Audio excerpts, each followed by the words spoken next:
All right, I believe we're on. The broadcast is live. This is the Commander's Comment. This is Ron Kennedy. I'm the Chief of Heritage Operation, and every third Thursday of the month we do. I'm sorry, every first Thursday of the month we do the Commander's Comment. We have the Commander-in-Chief Jason Boshers here. He's got a whole list of a lot of fun things going along, a lot of exciting things, and we want to talk about that. And I want to turn it over to our distinguished Commander-in-Chief, Mr. Jason Boshers. No. Well, Mr. Chief of Heritage Operations, Mr. Ron Kennedy, I can only say it is an honor to be here and to be part of this. I would like to, and we're going to get into Stone Mountain, and we're going to talk about a lot of that. But I want to begin with something that is going to be very close to home coming up, and that is the fact that this is the South, and we're entering into storm season. Mr. Kennedy here, being a lifelong resident of the Gulf Coast, Mississippi, and Louisiana, that he has witnessed and been part of a number of catastrophic events, the hurricanes coming through. And of course, over the last few months, we've had a tremendous amount of damage. I want to remind everybody about the SCV Relief Fund. Now, this is brother helping brother. If some people have said, well, I don't want to pay online. Well, you can go and like I said, you can pay online, scv.org, go into donate, and you see that scrolling at the bottom, PayPal donations. There's so many things within that to choose from. And you can follow that, and you can make your donation that way. There's been so many people that have said, well, I don't do that. How can I contribute? Well, there's an address that is there for you to be able to, if you wanted to write your check, put in the note part what you want it to go to, because that's going to be critical. If you don't put it in the note part what you want it to go to, we don't know. So put in there what you want it to go to, and then you can mail it to HQ. There's a P.O. box, and then there's also a street address. But this is an opportunity for brothers to help brothers. As we know that so many have been touched within the last little bit with all of these storms, and this is just an opportunity. And going into this storm season, I wanted to remind everybody of that. Now, if I'm right, today is May the 4th. Is that correct? That is correct. The day before Cinco de Mayo. Yes. It falls May the 5th every year. I haven't figured that out yet. I haven't either. It's going to take a Kennedy to figure that out, because I can't do it. But I just wanted to bring that up because I believe Confederate History Month has come and gone. And there have been a number of events. If you're on social media, you've seen them all over social media. If you've watched Look Around the Confederation, you have seen Moose and Connor talk about all of these events that have gone on.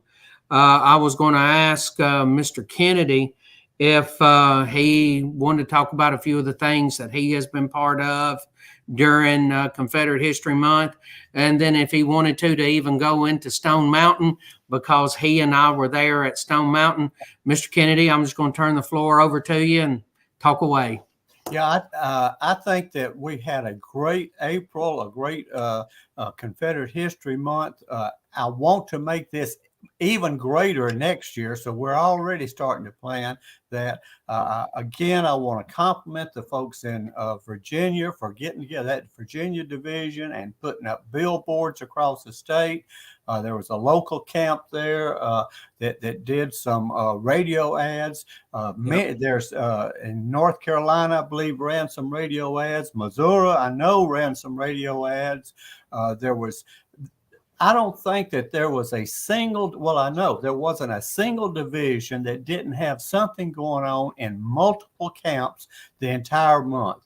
If you wanted to go to a Confederate memorial service anytime during the week in the month of April, you had gracious plenty choice of where to go and what to do. And it's so important, again, as the promotion, the chief of heritage promotion, is so important to do these things plus to, as the Commander-in-Chief said, get it out on your social media, get it out and make copies of the information, the news release, mail it or email it to all of your friendly elected officials. Let them know who we are and what we're doing, and that's a great way of doing it. And don't just do it in April, do it every month, but especially in April. So it's really been great. I know they had here in Louisiana, in our brigade here in the Southeast Brigade, we did a flag run across up. Put the flags on our cars and ran up the interstate all the way up to the Mississippi line. Just had a bunch of fun, got back together. I wasn't able to make it, but we had a bunch of good old boys that were able to make it. But I know that went on all across the Confederation. And again, I'm bragging on Louisiana, but the camps up in Monroe did the flags across the Ouachita River, where they actually, this is an annual event where they go hold the flags and march up and down on the walkway on the river bridge, a major river bridge across the Ouachita River. And again, a great way to show your pride and energize the local population. So we've had a lot going on. Now, I want to compliment the Georgia Division. They did a wonderful job at Stone Mountain. And if we got any of those pictures of Stone Mountain, if you can find them, Connor, we ought to look at them. Well, that's that again. Donald and I coming up. Let's go to another one. Let's see. Here we are. There you can see the mountain in the background, and that gentleman, I don't know where he was from, but he had the biggest flagpole I've ever seen. Did a great job showing the colors. Let's see. We got one of our speaker. That's Pastor Weaver speaking.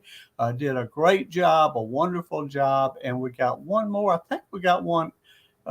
Is that Adam there? Who is that? Yes, sir. That's Adam and the blue jacket, and Richard Stroud out of Georgia in the uniform. That's great. And I took that picture when they were firing the artillery, and I just turned around, saw the artillery smoke, saw the carvings. And, it was great to talk to the lady whose father had so much to do with that. It was great to talk with her again. Georgia Division did a fantastic job. You go, sir. You talk. No, I just, Timothy Pilgrim, I just wanted to give him another, shout out. They did a great job with it. Really enjoyed the whole process. Yes, we had a few protesters, but they were totally minor in compared to what we were. We were having a good time, I tell you, and it was a great turnout. Next year, I think, Commander, you want to try to make this a national event? Yes, sir. Yes, sir. I want to make it a national event again next year. Well, I'm going to ask you a question, Mr. Kennedy. Why wouldn't we? When you see what we have there, and it is physically the largest monument to the Confederacy, and when you learn the history of the park, it was done as a memorial to Confederate soldiers, and it was done as a Confederate memorial park. When you start learning all the history of it, why wouldn't we have a national event there every opportunity that we can? It's a beautiful place, and Georgia Division, SCV, I agree with you, Tim Pilgrim and that group of guys. Man, they did a fantastic job. I'm guessing we had 600-700 people there, wouldn't you say, Mr. Kennedy? Yeah, I counted up. I got up to around 300. I was sitting at, behind up on the podium there with the rest of with the important people. I don't know how I got up there, but anyway, I was up there with the important people, and they let me up there. But I got up to around 300, and I just couldn't keep up with the seeing everything. But that was a very, very good turnout. But I want to see about 3,000 next year when we go there. Yes, sir. And it's important because I understand, and I don't have the full detail on this, but I understand that there's some efforts to do a contextualizing the monument. Yes. and just really say some horrible things about it. So it's important for us to be there and show it in strength. And I am going to say one quick thing. This has to do with the Confederate Legion. If you will allow me, just quickly, I will discuss this in greater detail on the second Thursday of July, the week before the National Convention. We'll talk about it on the Confederate Legion update. But we had some great publicity from this event in Georgia, but we also had a lot of slanderous publicity. There was this one fellow, Eric Perry from Fox 5 in Atlanta. He did an article and he quoted liberally from the Southern Poverty Law Center. Well, you can know what those people say. And you know, he's a reporter. Fine, quote those people.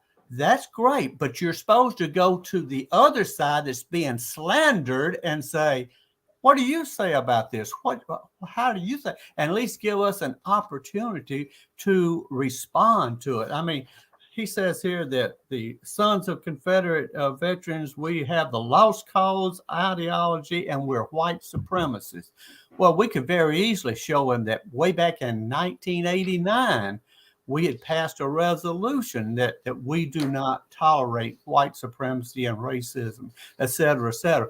But we weren't given that opportunity. So what I want to do is have the Confederate Legion establish an instant response team where we can go in with the division's permission. We're not going to step on, the division, but go in and set up some, if we have to, we'll purchase radio programs or ads in the area and respond to this kind of slander, because that's what it is. We're going to call it what it is.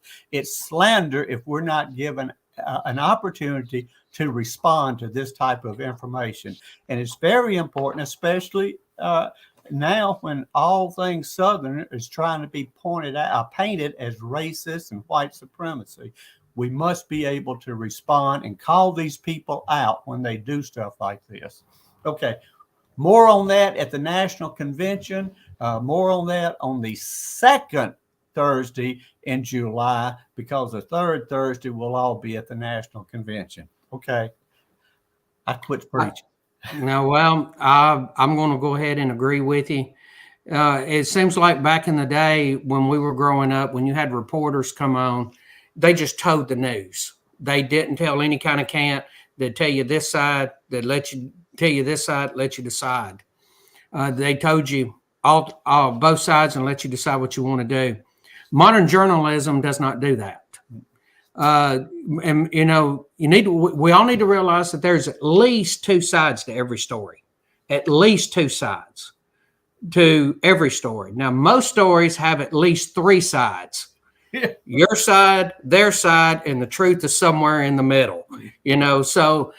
But if you only hear one way, I mean, it's like a court case. The prosecution makes its case, the defense makes its case. When you only have one of those is when you end up with what we got. I read what was said. I have heard what they're planning on contextualizing at Stone Mountain in the library building up there. I have heard what they're wanting to do, and it's slanderous. I mean, I don't know how else to put it. But if we don't say something, if we don't do something, then we're saying it's okay. Exactly. And I've already called enough. Okay. Somebody has said, well, when is enough enough? I've called enough. It's enough. So it's time for us to move on and do what we need to do. And I thank you for your willingness to go with that. I thank you. It needs to happen. We're going to make it. Sir? I said, we're going to make it happen. There you go. It needs to happen. Thank you for making it happen. All righty. You want to talk a little bit about what's going to happen on Saturday? On Saturday, we have a little thing called the pilgrimage and the homecoming. Well, I think you need to talk about it. because you're going to be there and my twin brother's going to be there. I got a grandson graduating that day. Yes, sir. Actually, you were going to be our keynote speaker, and then you go, oh, wait a minute. I need to go, and you need to go see your grandson graduate. Well, you had to take second best. I'm sorry, but I'll do better next time, Well, I will make sure I give a good introduction to your twin. How about that?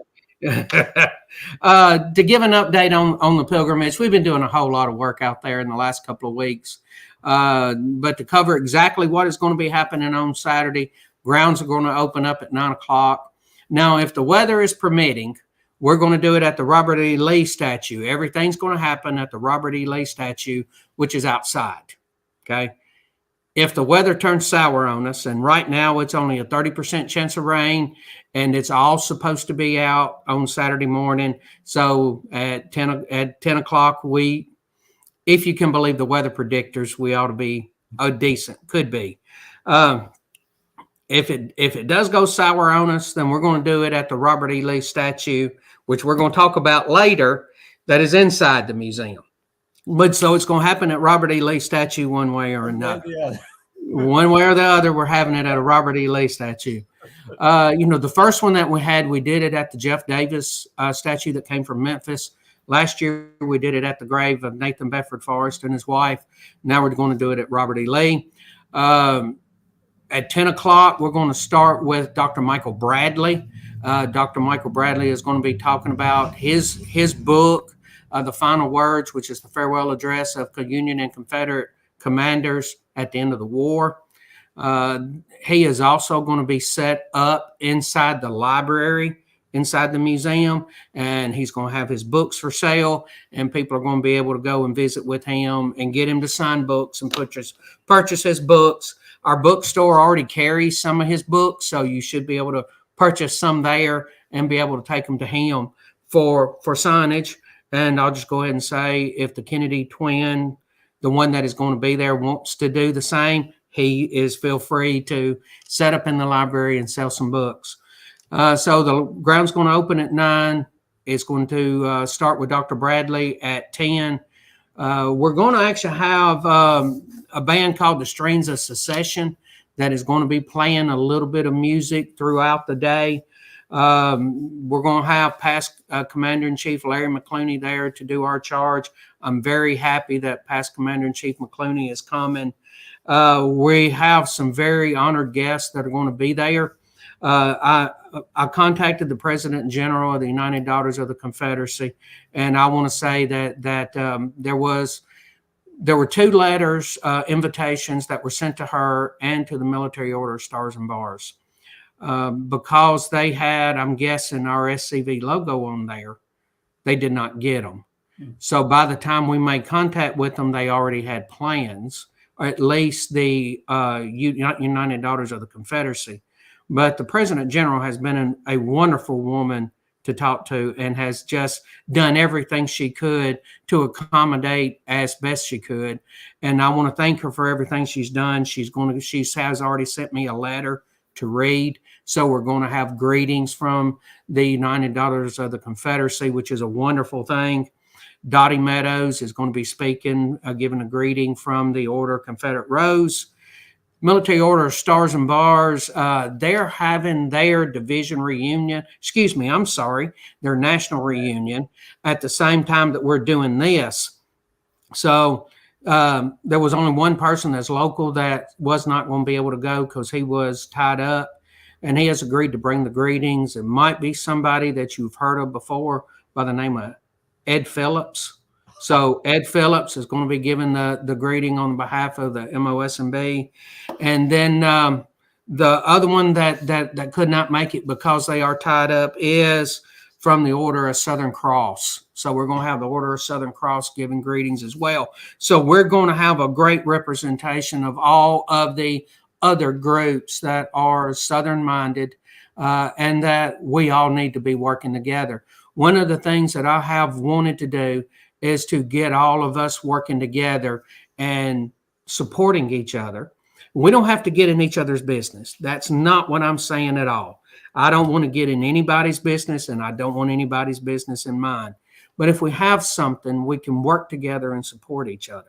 And I want to thank all of these groups and these people for being willing to step up and do something that is with us. That is fantastic. Then we're going to have a fella. I don't know if anybody's ever heard of him or not. He's the Lieutenant Commander-in-Chief of Walter D. Donnie Kennedy. I don't know if anybody's ever heard of him, but he's going to be our keynote speaker. And then we're going to be laying the floral tributes there at the Robert E. Lee statue. And you know, you can lay roses, you can lay a wreath. We started it last year. Plants were being brought, and then we have plants all over the property now from where people have brought stuff, and we planted them. So if you wanted to bring a plant a tree, you wanted a shrub, you want a flowering deal, then bring it, and then we will put it in the garden. Because the one thing we're working on is, if you will come there and see, we have the Jeff Davis Memorial Garden, and we have already started planting things there. So we encourage that if that's what you wish to do. I'm going to remind everybody, then I'm going to turn it over to you, Mr. Kennedy. Make sure that you bring a cooler. Alcohol is not allowed. If the sun is out, this is Tennessee, you're going to need to have some sunblock or a hat. If it's raining, no umbrellas, we're going to be inside. Make sure you bring a lawn chair and enjoy the day. Yes, sir, Mr. Kennedy. Well, I was just going to ask if magnolia trees prosper well up in that part of the country. Well, then yes, sir. I think since the magnolia is the state tree for Mississippi, Connor Bond ought to be bringing us a nice magnolia tree to plant up there. So I'm just suggestion. The other thing is that just like Donald and I did at the Stephen D. Lee, we sell our books at SCV events. We sell them, but the money goes to the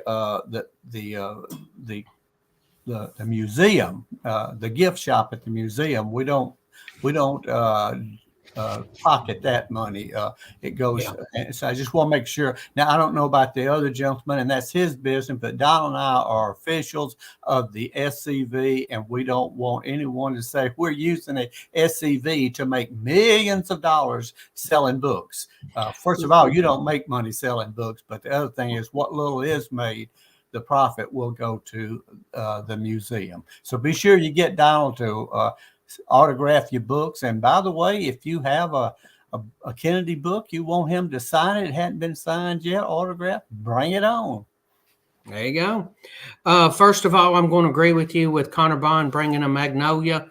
In fact, I will hand him the shovel when it's over with so we can watch him dig.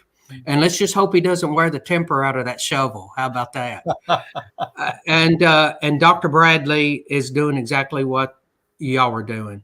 Okay. He said, this is a way for me to make a donation, is to come up there and this is how I can help.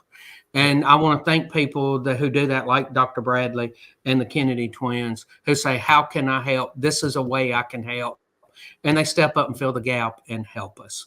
And Dr. Bradley's doing exactly what you're doing, sir. Great. So, and I thank everybody for that.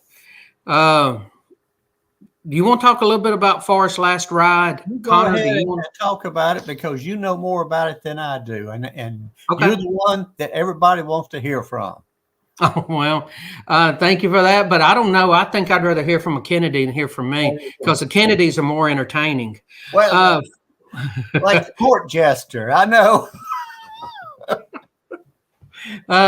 Sometimes I feel like that. Have you ever gotten tongue-tied? And, you know, I tried to say Walter Cronkite the other night, and it never come out right. Forrest's last ride. And that's just putting back together the plaza that come from Memphis, which is 50 feet deep and 75 feet wide. All the pieces are there on the grounds of Elm Springs. We just have to come up with the money to build it. We have to have the money before we can ever get started. The estimate is around $150. With the cost of inflation and the way everything is going up, at 150, when we have 150, we'll start looking and start seeing where we are. It's probably going to be north of 150 because of inflation and how things are doing now. And it depends on, the longer it goes, the more it's going to cost. That's just part of it. But right now we have over half of it raised, and we're moving good. There's plenty of donations that are coming in. People have been very generous with this, and I want to thank everybody. But I wanted to give everybody an update on it, because this is going to lead into another thing that I have been wanting to get going, but it's paused it. Okay, when we put this, if you've been to the Elm Springs and you've been on the grounds of the Southern Heritage Center, you know where the graves are. Okay, one of the things that we were talking about with the bricks and the pavers is starting from the Robert E. Lee statue and going out past the Looney Family Cemetery, going out to Simeon Cummins, and then going to the Forest Burial Site.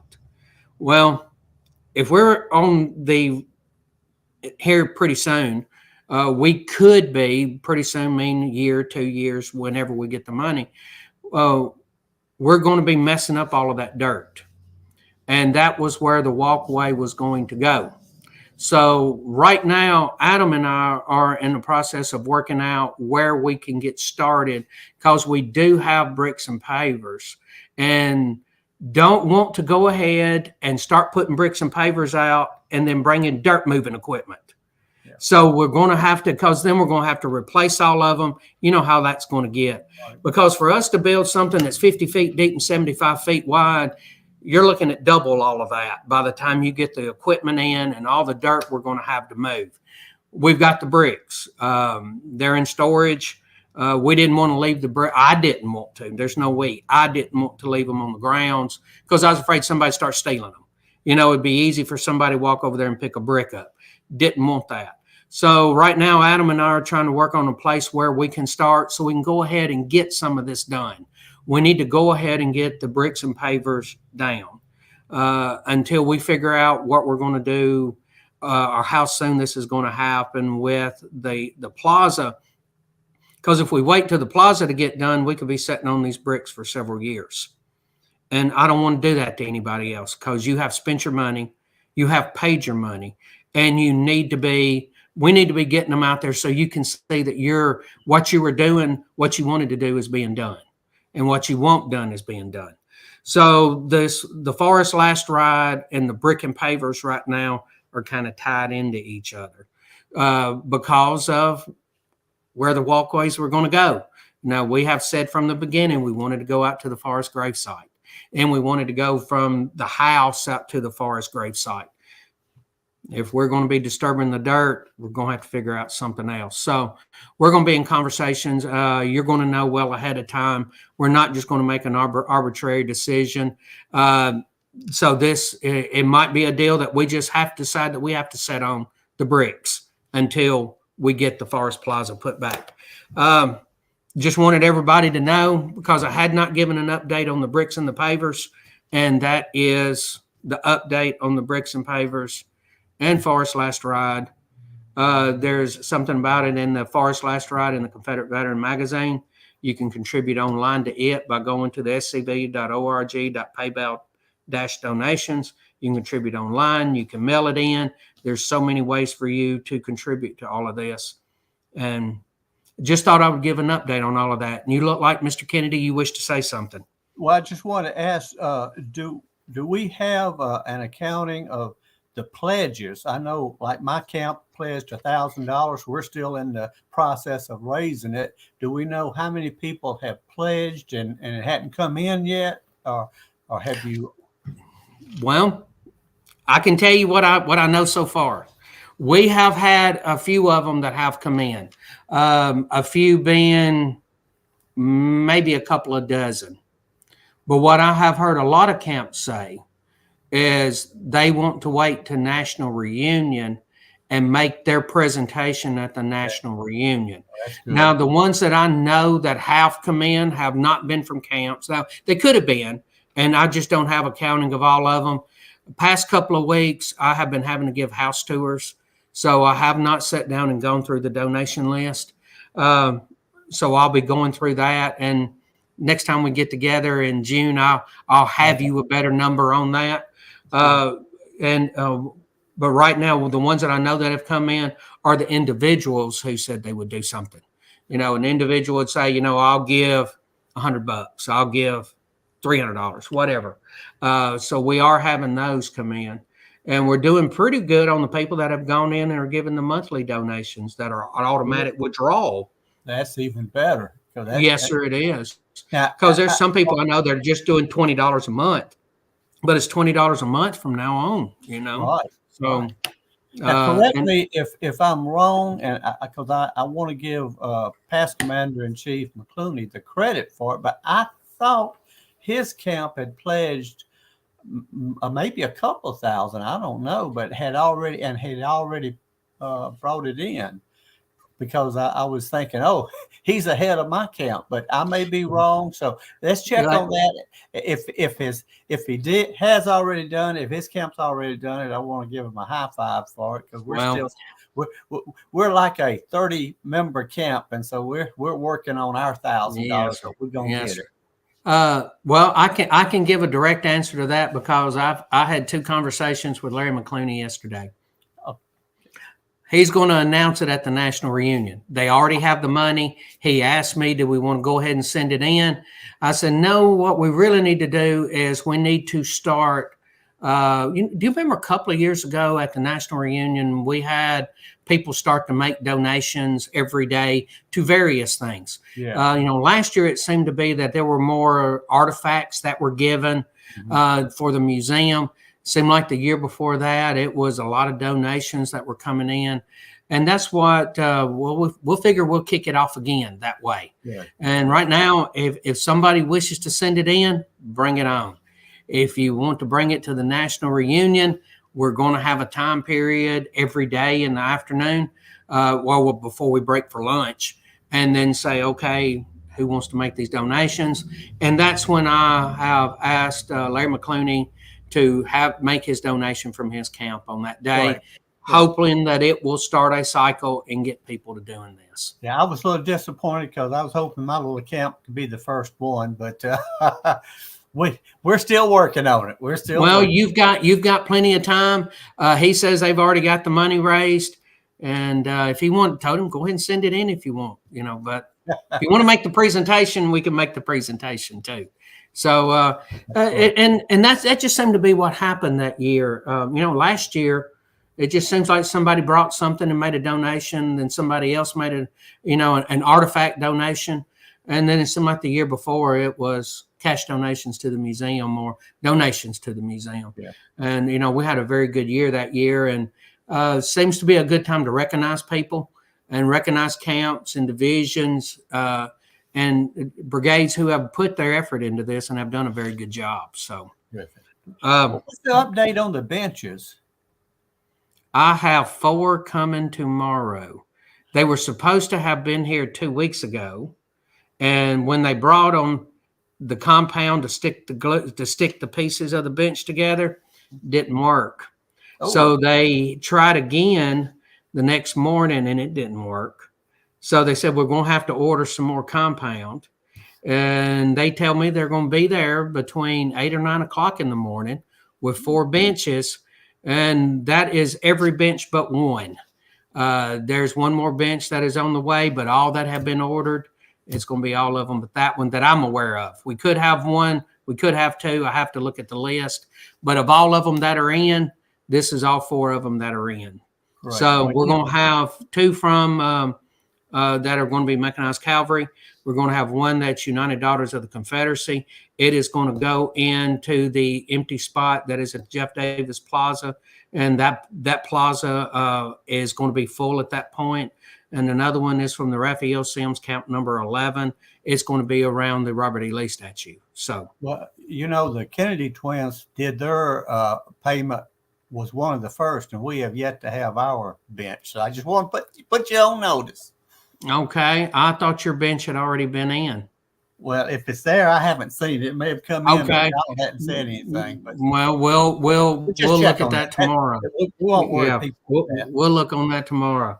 All right. Yes, sir. But we got the benches that are coming in. Supposed to have 4 in.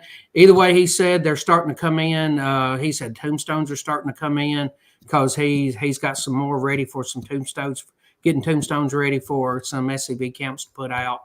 And he also does stuff for the Sons of the American Revolution. He's got a bunch of stuff for them ready to put out. So, do you want to talk about Friends of Elm Springs and Friends of the Museum? Well, let's see. First of all, have you covered the bricks and pavers? You've already covered Yes, that. sir. Yes, what sir. about the ATM workshop? You want to cover that next? Well, if you want to, we can talk about that. Then we can Well, come I'm back. just going by your list. I mean, Oh, yes, sir. Yes, sir. But it'll be a quickie. I've been talking to J.C. Hanna, and we're looking forward to doing an Army of Trans-Mississippi workshop August the 12th in Texarkana, Texas. Red Diamond Camp is sponsoring it, our sponsor for it. It's going to be a great meeting. We're going to try to outdo the Army of Tennessee. They put on a great show, a great meeting in Foley, Alabama.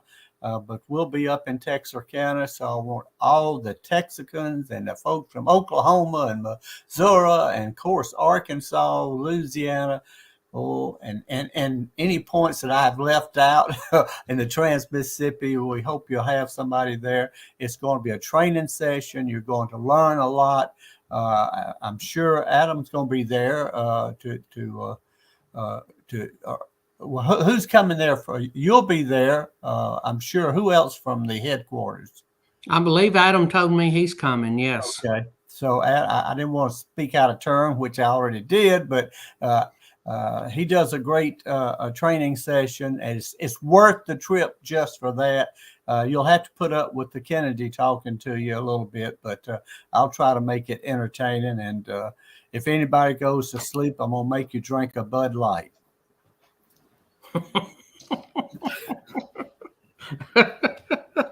Now that's funny. I like that. Yes, that will. That's funny. Now that is funny. Since we're going to continue along those lines, do we want to have our Pop-Tart break right now, or do we want to rip into the national promotions? Well, we're at 7:38. Connor, do you want to do a Pop-Tart break? It's y'all's call.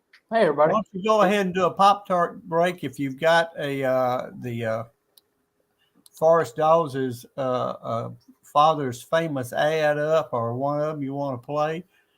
Yeah.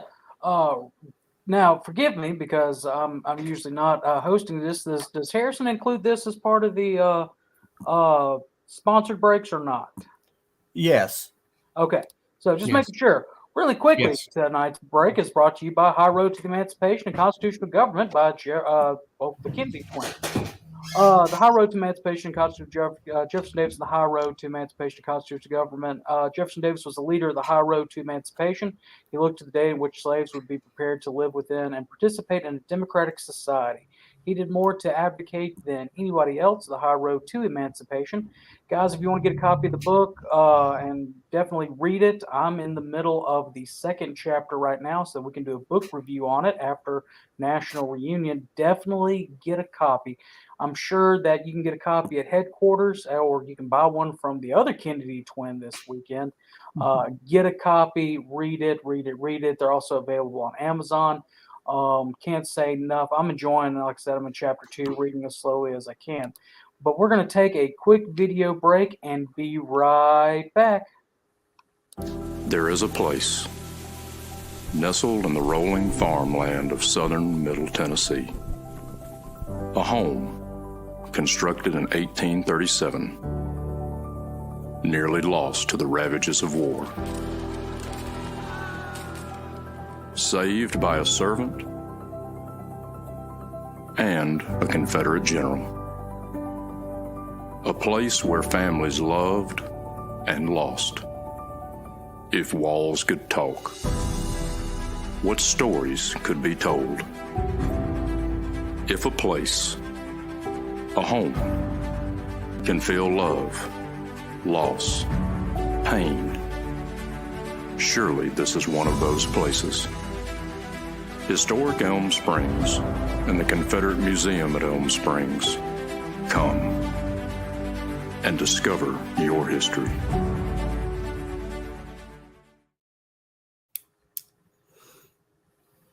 That's something else. That's a good one. That is a good one, and I tell you what, I don't know what's best, that the voice, because Forrest Dawes has a great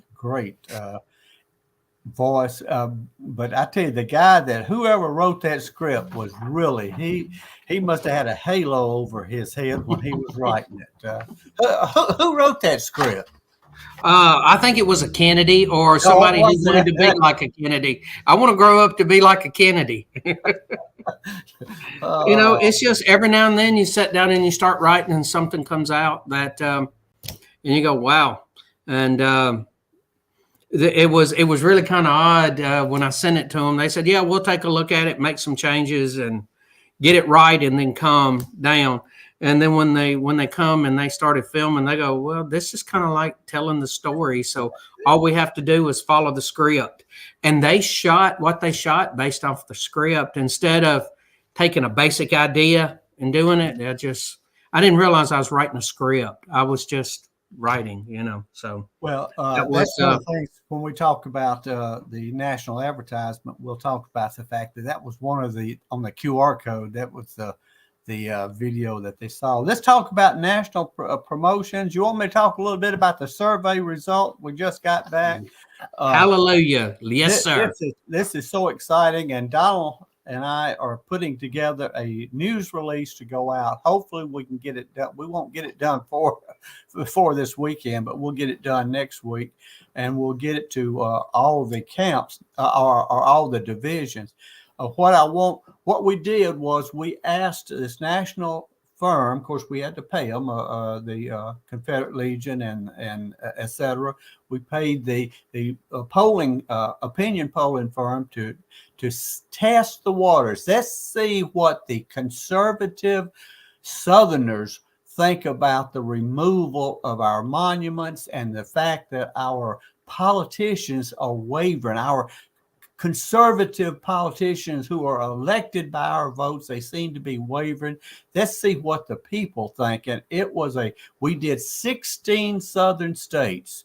We asked them to only interview people who are conservative. They say they're conservative. And they could have been liberal, but obviously not, because the results, we had somewhere between 80 and 90% of the respondents, they wanted our politicians to protect our traditional values, our traditional American heroes, including Confederate heroes. And we've got this broken down state by state. So my intention is to get a list of, I guess Adam would have it, or Cindy, someone from headquarters. I need the email address of every division commander, and I'm going to send him an electronic copy of his state's return, so he'll have that with him. Now, then we're going to ask all the camps in that division, so that's every division, to take this information, take the news release that we'll have, and email it to every elected friendly politician in your area. Now, if you've got,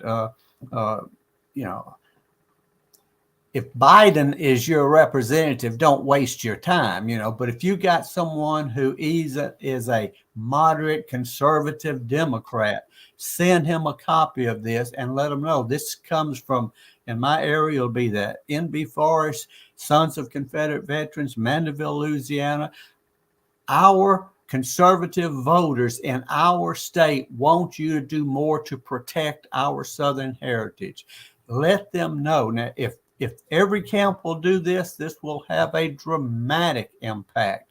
Plus, when we go now before, say, the House of Representatives, you got a committee meeting. They're talking about removing a monument. You can hold up this survey and say, hey, look, wait a minute. 83% of the people that elected you Republicans on this committee say that they don't want you to get rid of our monuments. And you've got a majority in this committee, so kill this stupid bill. You'll have something to work with. And we're excited about it. The Confederate Legion is excited about it. But it won't do any good unless it's used by every camp. And that's the important thing. Camp members need to get this information to their elected officials. I'm talking about school board members. I'm talking about your police jury. If in Louisiana, that would be your board of supervisors or whatever in your county organization, your mayor, your alderman. Get this information to them, because you'd be surprised. People that live right close to Columbia probably don't even know about the Sons of Confederate Veterans. Well, it's time we let them know. And this is going to be absolutely a great tool. I can't wait to get it out to all the division commanders. I will need to get a email list of all the division commanders so I can send it out. The whole thing is about 40 pages, and I can't afford to print all of them and send everybody a print copy, but I can send the people in Georgia, for instance, the division commander, Timothy Pilgrim, I can send him Georgia's results, and he can then send it out to his people.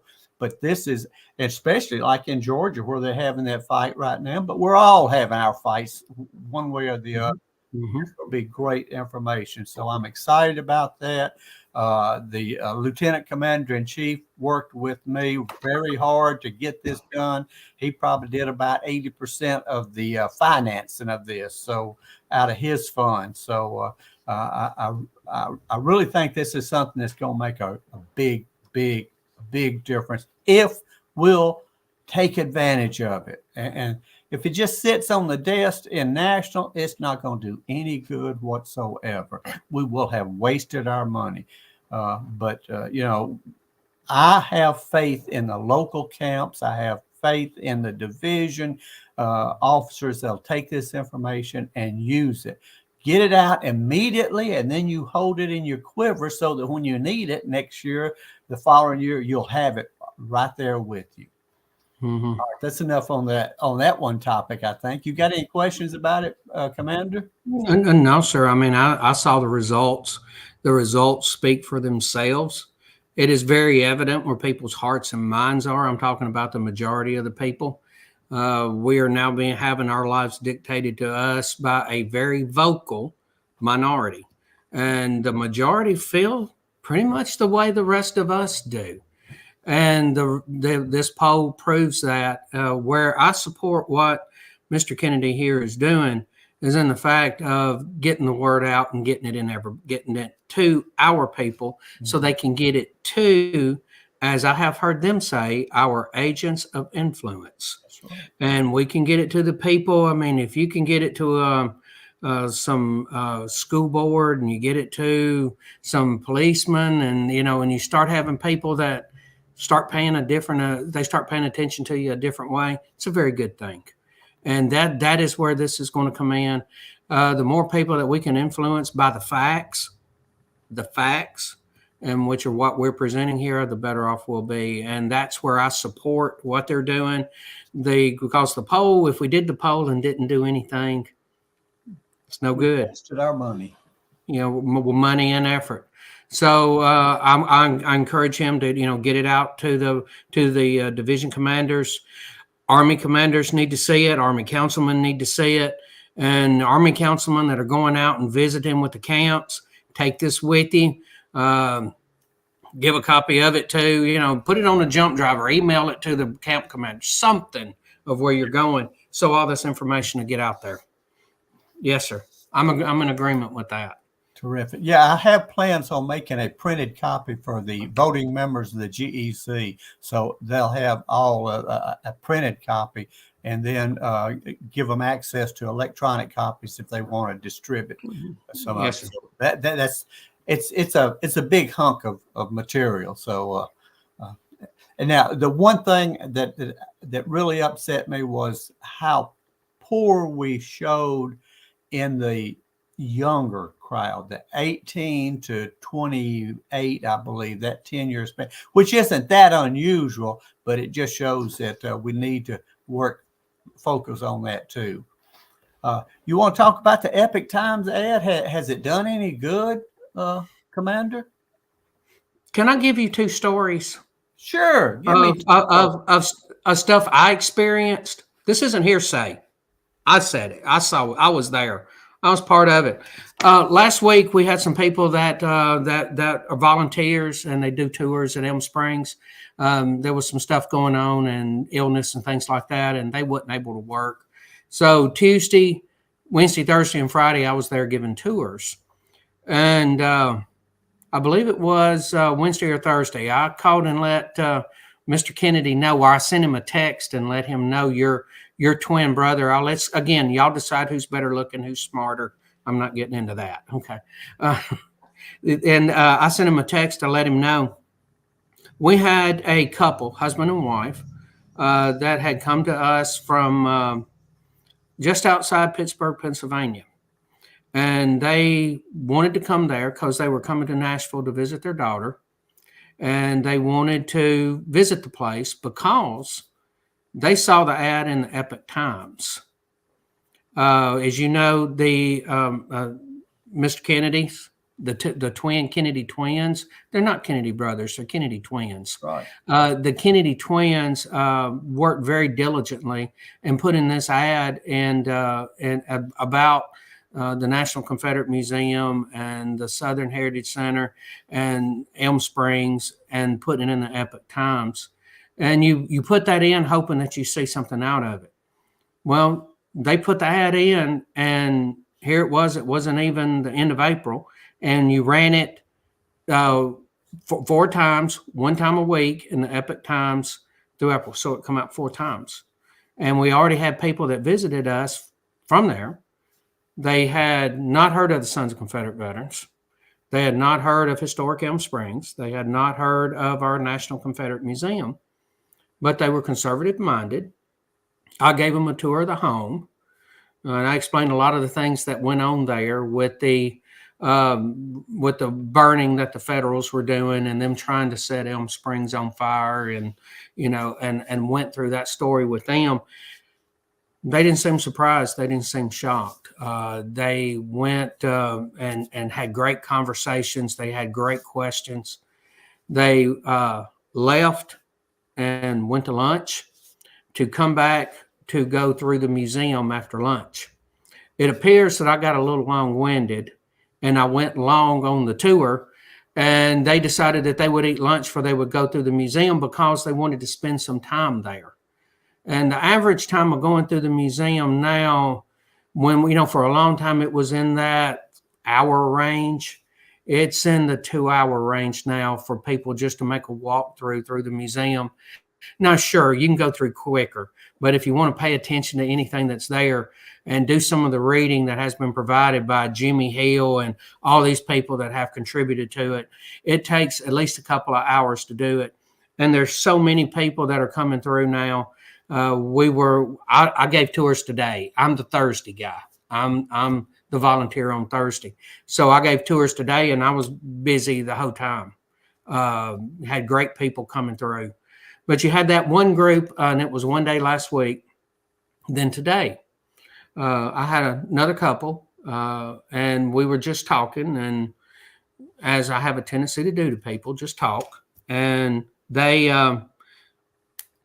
we read about this in the Epic Times. I go, you did? And they go, yes. I said, well, where are you from?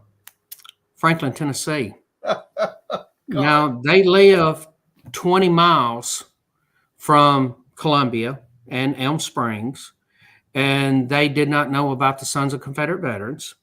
They did not know about Elm Springs. They did not know about the National Confederate Museum. They were aware of all the things that happened in Franklin, and were aware of the battlefields, and they were very much aware of what has gone through of them reclaiming the battlefield. They were very much aware of that, but they didn't know all these other things. But they saw it in Epic Times. So we had people that were outside Pittsburgh, Pennsylvania, and we had people in Columbia, Tennessee, who did not know anything about our organization, but saw the ad in Epic Times. The people in Pittsburgh said they were coming down to see their daughter. If they were going to be this close to it, we're going to see it because we don't know if we'll ever be this close again or the next time we'll be this close again. So they made the effort to come see it. The people in Franklin, when they saw the ad, said, next pretty day, let's go down. And today was the next pretty day. And they saw it. And they get a history. They get a history. The ones today that were from Franklin, they wanted to tour the house first. They toured the house. Then they spent several hours inside the museum. Just to come and tour the museum and tour the house, it's a half a day deal. If you just want to get a grasp of everything that's going on, it's 3 to 4 hours. And they're getting one heck of an education. And everybody, because I'm in there a lot and I talk to people, I didn't know that. I didn't know that. Where'd that come from? Library of Congress. This is in the Library of Congress. They're not teaching us this. I didn't know this. So they're learning a great deal from our organization. But getting back to the ad of the Epic Times, it works. Period. There were 4 people who did not know us, did not know we even existed, and now know about us. And they have all said the same thing. We're going to tell other people about this. Now, whether they will or not, we do not know. But they will. They will. Plus, there's literally thousands of others who saw it and haven't, of course, didn't drop everything, come running down to Elm Springs. So the fact is we are getting our name out to the general public in the conservative circles. And that's so very important because, you've got people in conservative media, they're more and more of them putting up their own blogs, their own, so like Newsmax, they're getting their own channels and all. And there may be one guy that's going to have a real big channel, I don't know, that is no longer with a certain mainline media. Well, these people need to know about us. And if they don't, they won't invite us if they don't know about us. Mm-hmm. We just can't go up hat in hand and say, will you please invite me on your program and let me talk about the sons of Confederate veterans. We need to make ourselves known and then go knock on the door and see. And a lot of times you don't have to knock on the door. They'll come to you then. So it's very important. Now, the Lieutenant Commander-in-Chief is also looking at 2 other much smaller national conservative magazine journals, and I wasn't able to talk to him today before the meeting for tonight, but I think we're going to have those out before the reunion. So we got some more good conservatives that we're getting in contact with. And I want to thank the Kennedys, and I'm giving up credit to the Kennedys on all of this. They were the ones that spearheaded. They're the ones coming up with the ideas. And they're just spearheading it. And not only are they spearheading it, they're ramrodding it. And they're just doing a great job with it. And just to be there and know, and me to see, I'm seeing it. This isn't hearsay that, well, somebody told somebody that somebody told somebody that there's somebody saw an ad in Epic Times. No. When the husband and wife both say, we saw the article, we saw the ad, not the article, the ad, we saw the ad, and we started looking, and we started researching it. And we found it, and we came to it. That tells me that we're making a positive impact, and people who haven't known us are starting to know us. And I think that's where we're headed. We have to be stop number 1 for all things Confederate. Exactly. I know my brother said he had a nurse come up to him at work. He works 1 or 2 days a week. And he said he didn't particularly know her, but she came up and said, "You, Mr. Kennedy, you with the sons, that Confederate group?" Yeah. We saw your ad in Epic Times. Wow. They're in West Monroe, Louisiana. So if it's happening there, it's happening everywhere. Now, you can also take that ad, and I'm intending to have one to show, but I don't have it tonight. But you can take that same ad and run it in your local weekly paper. Yes. If you have a friendly weekly paper. So, I know the camp in West Monroe and Monroe went together and bought the same ad and put it in the Washita Citizen and also the Winsboro Parish newspaper. So, again, you're getting a lot of local people finding out about it that don't even read Epic Times or Conservative Journal. So there's so much you can do with this type of work. And again, it takes all of us to do it, because if we didn't have the support of the membership, we couldn't do this. And I'm trusting that the membership will keep doing what we've been doing. You want to talk about quickly, just mention the one-click politics is still out there. Yes, sir. And I still want us to make use of it. We still can. I know that there's a lot of sessions, House and Senate sessions, they're out, they're done for right now, but we can still use one-click politics to get stuff to them, because they'll still be seeing their emails. They'll still be keeping up with it. Now is kind of a downtime. And now when it's down is when you need to prep the ground. You need to prep the field for plowing and planting. Right. So now is the time to go ahead and start getting stuff out. Contact us if you want to use it, and we're going to start getting stuff out for you. In Tennessee, we're already working on something that's going to get stuff out so we can prepare for what is remaining of anything here, but also prepare for next year. Now's the time you can sit down with your politicians and talk to them. Well, between now and September and October, you can do some stuff with them. So let's keep up with the one-click politics. And anybody has any plans on using it, let us know. Right. And we emphasize at the state level, you can use it to contact your state senators and representatives, as well as we can use it for national Congress and senators. So it's not just for Washington, D.C. It's for Baton Rouge, Louisiana. It's for it's Nashville, Tennessee. It's for Atlanta, Georgia. I'm running out of states that I remember. Jackson, Mississippi. It's for all those legislatures in those states. We can drill all the way down to the city level. So this can go out to your city. I'm going to ask. I know Connor has been our director. Carl, I would like for you, Connor, I'd like to put up what Carl Jones said. Rome wasn't built in a day, and we're going to have to change the hearts and minds and the tide of how things are going. This is going to take some time, but we already have positive things that's telling us that this is the right thing to do, that we're not just blowing wind against a hurricane, that we are actually doing good things here. And I think in Carl saying that is very appropriate. Thank you, Carl. Yeah, Carl is on point about consistency, because before Coke went woke, I like to use this as an example. Coke didn't put up one billboard in the 1920s and then quit and become the #1 soft drink in the South. They continued it month after month, year after year, and we've got to be able to do the same thing. Consistency. It'd be a different ad, but we still have to keep our face before them and our product, which is our honorable Southern heritage. Amen. Amen. And I want to thank you, Carl, for saying that, and thank you for clearing the path on that, Mr. Kennedy. Has anybody heard the...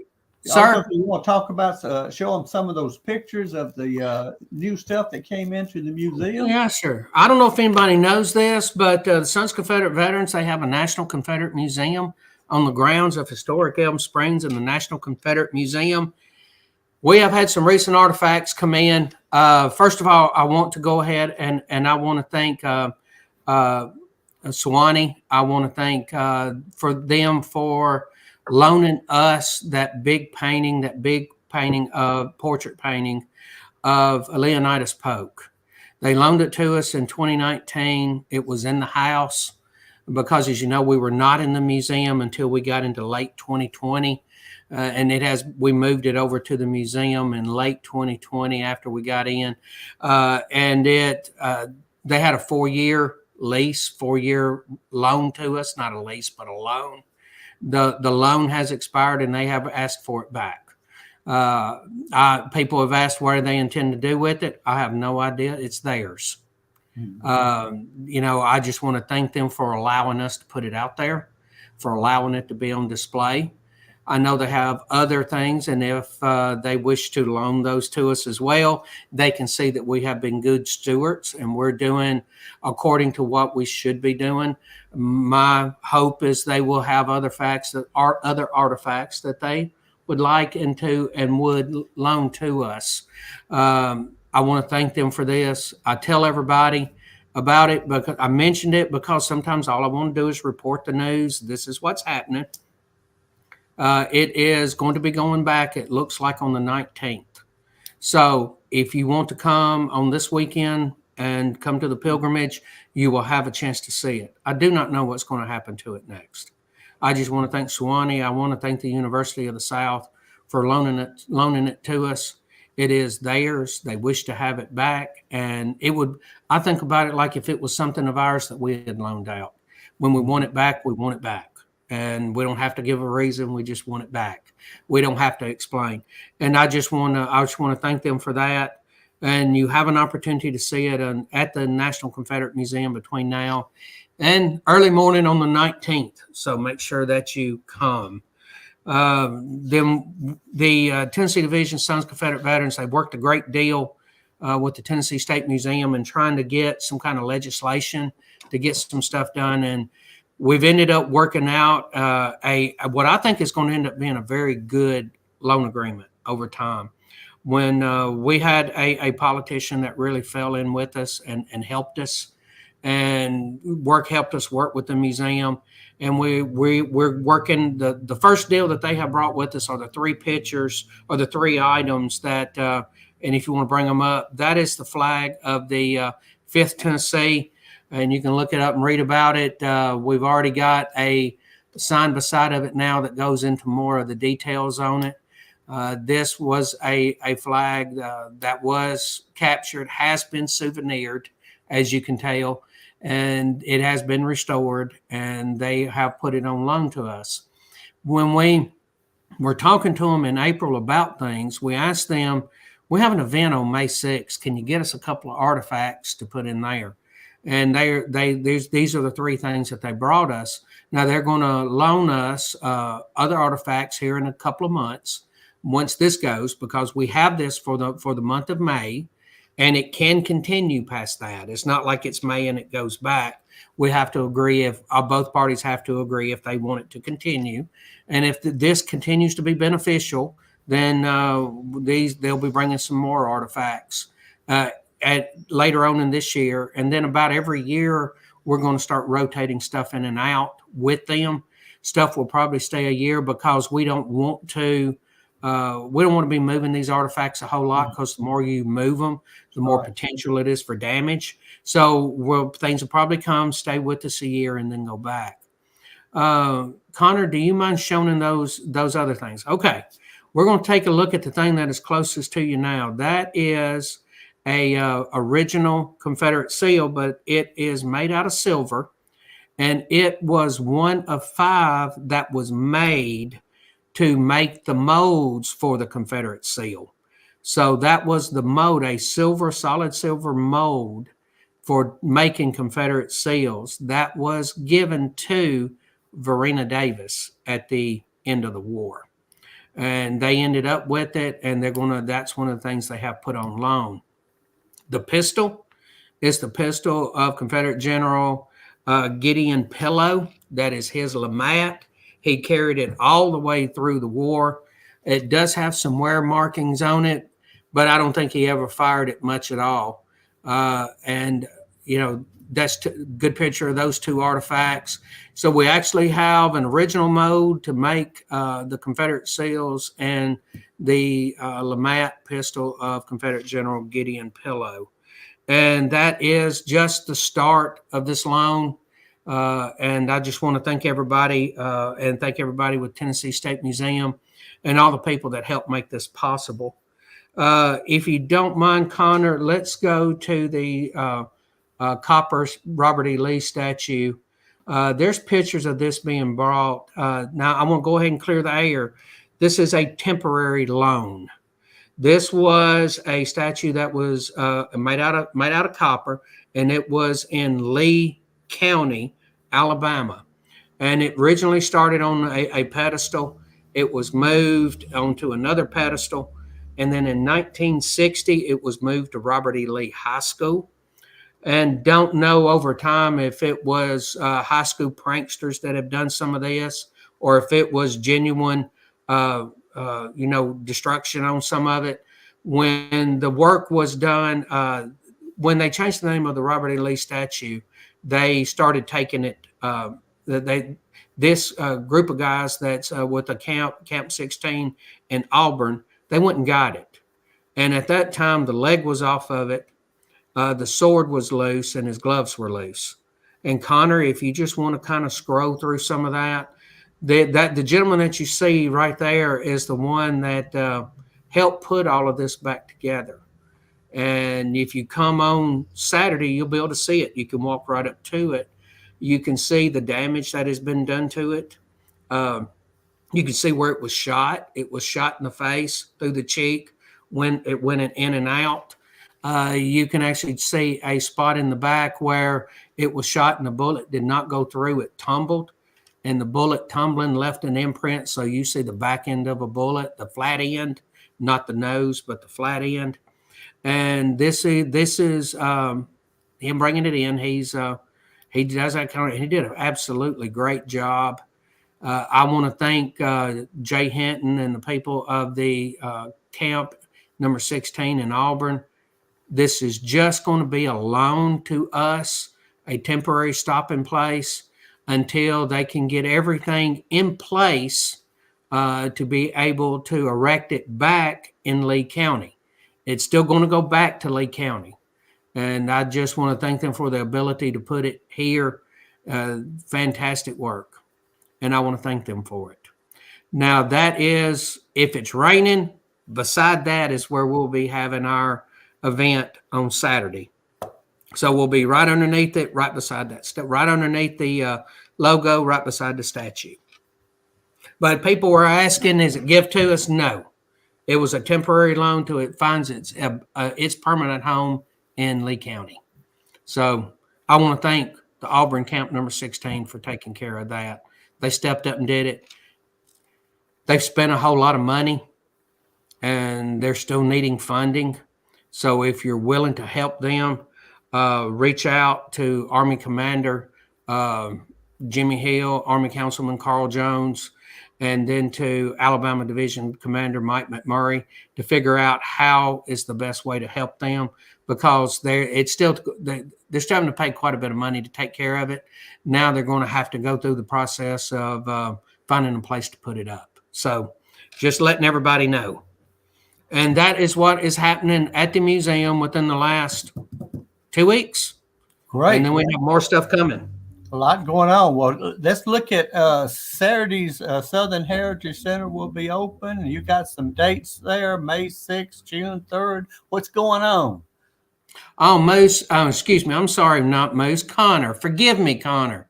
Don't go crazy on me. Look at him shaking that. So if you don't mind popping up, that's all of the events that these are the Saturdays the museum's going to be open.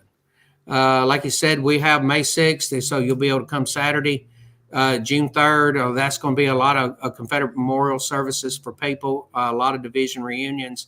We got the car show at the end of July. We're going to have a night at the museum in August.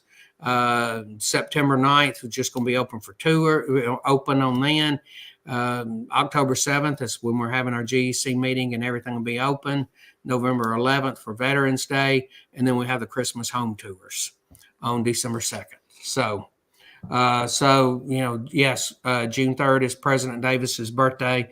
Like I said, there's going to be a lot of memorial services and everything else going on with that, and a lot of division reunions. So just wanted to let everybody know that's when we're going to be open on Saturdays for the remainder of the year. And when we get close to the end of this year, we'll prepare for next year to let everybody know. What's the update on the Arlington?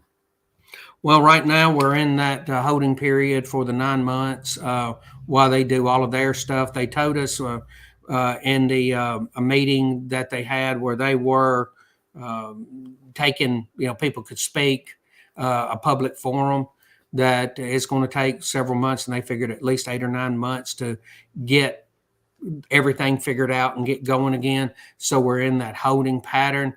But like I said, National Sons of Confederate Veterans, we instigated a lawsuit about Arlington and the removal of the statue.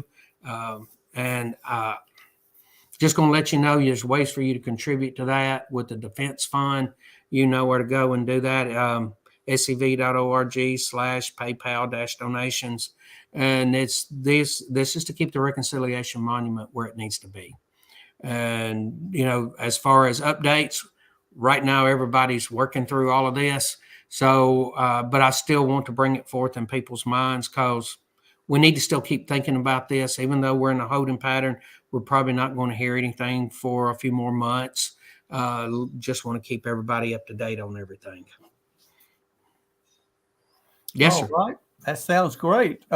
We got the national reunion coming up. I've heard of it. A little place called Hot Springs, Arkansas.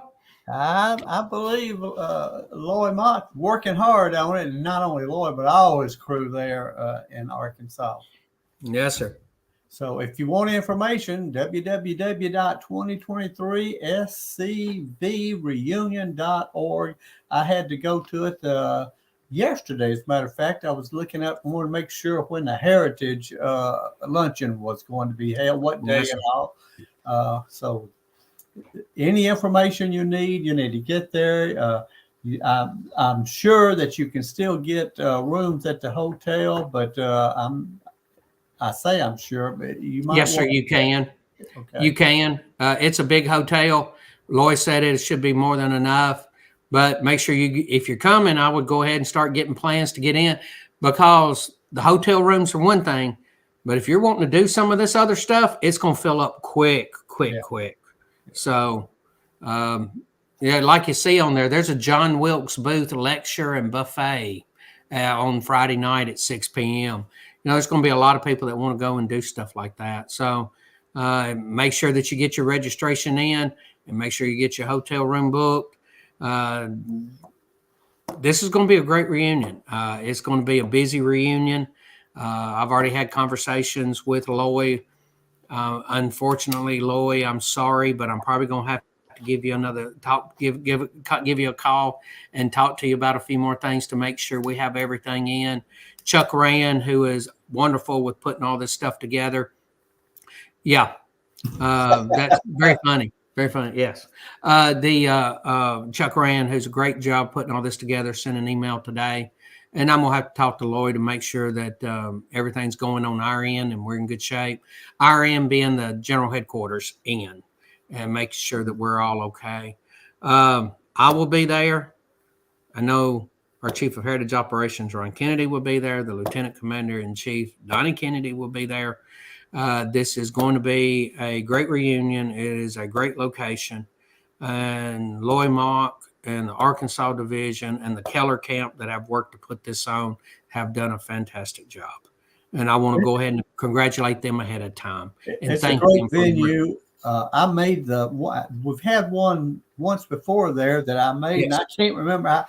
It seems like it was just yesterday, but it may have been about 10 years ago. I don't know, but it was a great meeting, a great facility. So everybody's going to enjoy themselves. Yes, they will. Yes, they will. And it's a great facility. Okay. Yeah. Cadets. Oh, yes. Be sure to. I'm sorry. No, that's quite all right. I was contacted about this and about the cadet program. And I want to thank Brian Turner and a couple of guys that he's gotten together to actually really bring this back. And as you can see, on Friday, July 21st at 1 p.m., they're going to have a thing to get all the cadets there and really work on getting the cadet program back going and going strong. That is one of the things that I have seen, especially drop off since the whole COVID deal. Mm-hmm. That just, it's like going to church. Once you stop going to church, you have to. Some people just never start back. That's right. And and it's they stop going to meetings, and it's hard for them to go back. And it's the same thing with these cadets. If they're not active and if they're not part of it, they feel like they lose They lose that. Well, just not don't feel like they do lose interest. You know how these 8, 10, 12-year-olds, if you don't keep their attention, and this is an opportunity to get them involved. And I want to thank Brian Turner and all of them for bringing that back. Yes, sir, Mr. Kennedy. I was just going to say, and remember, our weakest point on our opinion poll survey was with the youth. So, you know, of course, they didn't ask 8 and 10 and 12-year-olds, but 18 to 28. But you got to be 8, 9, 10, 11, 12 cadet age before you get up to the 18 to 28 age. And if we can get them young, get them early, they can survive a lot of this modernist garbage and propaganda that's masquerading as education that they get in our tax-funded university. So it's very important. You're correct. Where I'm starting to see it is a pickup in the age group of the 40s. And what has happened, you know, their father or their grandfather got them active. And they were, some of them I talked to, one of them I talked to that come back, he has never not been a member. He was a life member from like when he was 2 years old. His father or his grandfather bought him a life member, but he hadn't been involved. Yeah. He hit 15, 16, 17. And let's just be honest, it's perfume and gasoline at that point. Absolutely. Well, yeah. And then you go from that. And you're trying to earn, you're trying to make a life. You're trying to, you know, get your home started. You're getting married. You're raising kids. But because you were taught it at such a young age, it is so ingrained in you and so instilled in you. You know the truth. You can't be persuaded. Right. And then so when it comes time and you have a child of your own, then you go, I want to take them back to that. Yeah. And I spoke at a camp meeting within the last month, I would say, and it had 3 generations there, and it had the grandfather, the father, and the son, and it's just that's what you want to see. And the thing was, the daddy admitted it. The daddy admitted that he hit that age and he didn't do anything as far as the SCV was concerned, but he came back to it. Yep. When he reached the age of himself. And that's what we have to work on. And that's the reason why the cadets are so important. Right. So, well, Commander, we're 22 minutes past an hour, so we probably need to wind this down because I'm sure people are getting tired of listening, at least listening to me. Well, probably listening to me. Like I said, I'm long-winded. Well, we got some important award dates. You want just to briefly mention that, and then we can let Connor sign us off and he can go eat supper. Yes, sir. And thank you, everybody, for joining us. I hope you find what we're doing here beneficial. I hope it is mildly entertaining, but I hope that it is informative. If you can always go to the awards manual, go to the scv.org, then go to forms and documents and go to the awards manual. You're going to need to be able to look. You can, from there, look up important dates for awards. And I posted this on social media. We've already had a couple of deadlines passed. They were on April 15th, but that is one of them was the GEC getting some stuff together, and another one was for submission of grave awards to the Graves chairman. But you can go back and talk to him, say, you know, and if you hadn't done it and it is too late, maybe you can go and make plans for next year. May 1st was a deadline for GEC to make nomination submissions and the National Reunion Individual Merit Awards to division commanders.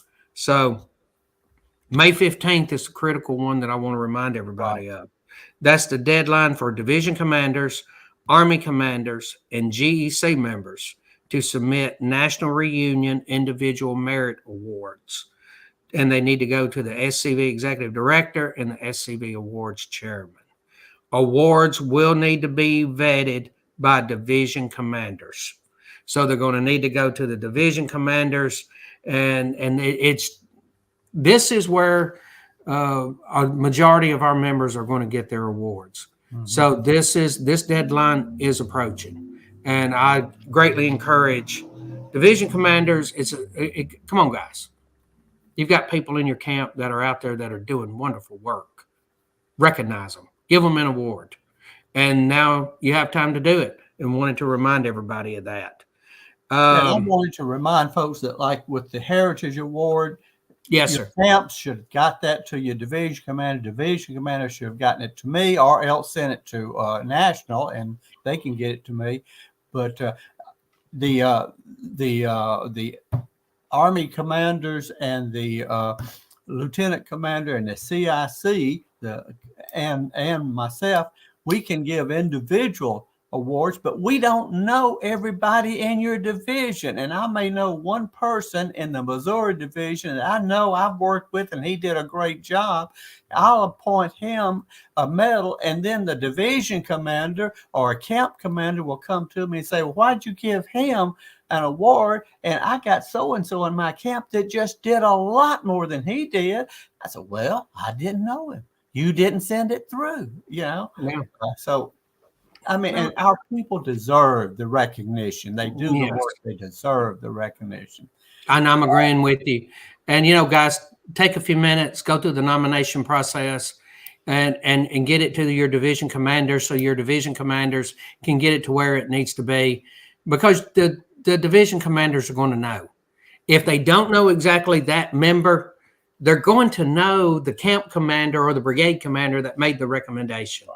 So, and if somebody that that you trust, that you've worked with a long time, come up and says, this fellow Ron Kennedy, he is just working himself, man. We need to give him an award. I'm going to take that even if I don't know Ron Kennedy, because I do know the person that talked to me about him. And we have to recognize them. Right. And we're coming up on national awards, and I go to the awards luncheon every year because I like to see people get noticed and get recognized, because that is motivation to a lot of people, and it's motivation to the people that are watching this. What can I do to become part of this? And you go there, and what does Randy Burbidge say every year? We didn't have enough nominations. We didn't have enough people recognizing. So, tell everybody who Randy is, so they may not know Randy Burbidge. Oh, Randy Burbidge is our awards chairman, and he's the one that hosts the awards luncheon. Randy Burbidge, great guy out of South Carolina, and think the world of him, and he does a great job as awards chairman. And I want everybody to know. I know there's a lot of people that don't know him, but it's just like so many people do so much, and we don't get a chance to recognize them. Well, we've ran well over our time. Would you like to say a few closing remarks before you turn it back over to Connor to shut it down? I thank everybody for everything they're doing out there. We're going to have to stay busy. This is just, this is the tip of the spear. This is the tip of the iceberg. We're going to have to keep doing it. We're going to have to stay busy. I want to thank everybody that has done everything out there that stays busy. I also still want to touch on a couple of things. You and I have talked about this before, and that is the importance of officers, especially brigade commanders. And, brigade commanders and camp commanders, if you do not know who your brigade commander is, you probably don't have a good brigade commander. Yeah, you probably don't have a good brigade commander. And you're probably not getting information that you need to be getting. And I'm going to talk about this quite often, because all of this needs to be worked through, because there is a line of communication that goes up, and that's going to need to come down. Information has to be passed back and forth to each other. We have to work together on this. I want to know what you're doing, and I want to know your successes, and I want to know your failures, because sometimes we learn more from our failures than we do from our successes. Hey, we don't want to do that again. We don't need to do that again. So keep working together, and I thank everybody for everything they're doing. And I want to thank Mr. Kennedy here, and I want to thank his brother. The Kennedy twins, the ramrods. They keep the rod hot. Let me tell you something. They'll get you with it. So I want to thank them for everything that they're doing, and I want to thank everybody out there. I hope to see a lot of people there on Saturday. And Moose, and Connor. I know Moose is not here, but I know Moose is in the background somewhere because I've seen him chime in a time or two here. But I want to thank Connor and Moose for everything they're doing. And remember, the effort is to get you all the information as soon as possible. Mr. Kennedy? Thank you, Commander-in-Chief. We appreciate it. And folks, remember, the numbers are in. We've got the papers to prove it. We are winning in the court of public opinion. Let's make sure we get this information out to everyone, especially those waffly politicians who are more afraid of Black Lives Matter than they are of us. With that, I'm going to hush and say good night. Stay Southern. And Connor, it's over to you. All right, everybody. Thank y'all. I hope y'all enjoyed it. Thanks everybody who commented in. Please remember to like, share, and definitely like and share this video on Facebook or any other social media. Remember that we are on YouTube. We've also got our SCV chat website. We've got something in the works for those that have signed up. So remember to sign up to get on the back page stuff, any type of news releases and stuff like that, go on there as well. Sign up for the Telegraph. Remember to tune in to all of our other shows, including Look Around Southwest Florida, Alamo City Guards chat, and whatever they're doing with Monuments Cross Dixie with Vinny up there. Monday night, we have a Carl episode, so tune in for that. To Forrest S. Dawes, happy 30th SCV, I believe it's 30th. Or 23rd, somewhere around there, SCV anniversary today. Shout out to you. We've got some stuff, other stuff cooking here on SCV chat that we'll be announcing in the near future. Until then, we'll be back next One more Monday. thing. I ain't Boomar. Go ahead. One more thing. Okay. Today I'm 59 years old. Today's my birthday. Today, you're almost 60. Congratulations. I'm almost 60. And here's the thing. Only 3 people have wished me happy birthday. Oh, well, let me make It's not on Facebook. I took everything off Facebook. I don't believe in that junk anyway. I just thought that I would just kind of say that out there because I'm sharing an anniversary with Forrest Dawes. Well, was Miss Linda at least one that wished you happy birthday? Yes. Okay. Yes. Good. That's all that matters. Well, Yes. wait, Connor, I'm sorry, but I see that orange behind you, and it says volunteers. What is that? Are you going? The sign of a superior football team and a less than superior baseball team this year. I didn't leave Ole Miss. Ole Miss left me. Oh yes. All right, we got to go. Yeah, definitely. Tune in Monday. We'll be having all that good stuff. Hope to see everybody up at the National Confederate Museum this weekend for the pilgrimage and the Kentucky Derby party because this weekend is my Super Bowl. I've already got my bets placed. Hope you do too. And if I win a bunch of winnings, we'll be paying some stuff at the museum. All right, tune in Monday where we'll be talking about some great stuff. Hope to see y'all then. Thank you. Thank you. Stay Southern.